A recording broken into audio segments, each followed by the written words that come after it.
So this is an all too common narrative to try to promote an anti-nuclear perspective.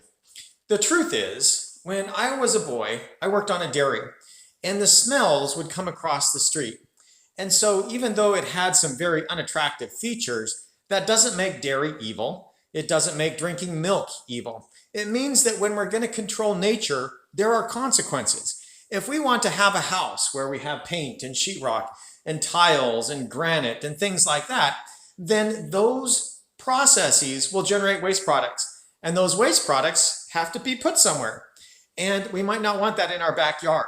Likewise, might not want the factory in my backyard that makes the paint or that makes the plastic or any of those kinds of things. But that doesn't make it evil in and of itself.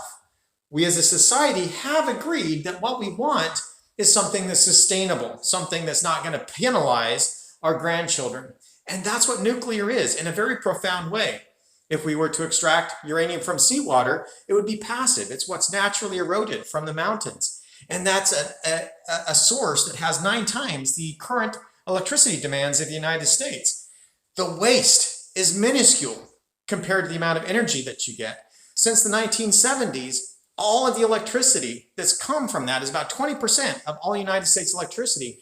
And the waste would not fill a single football field above 3 meters high. It's incredibly small, and just a tiny footprint is what we have when we use nuclear energy, as it is today.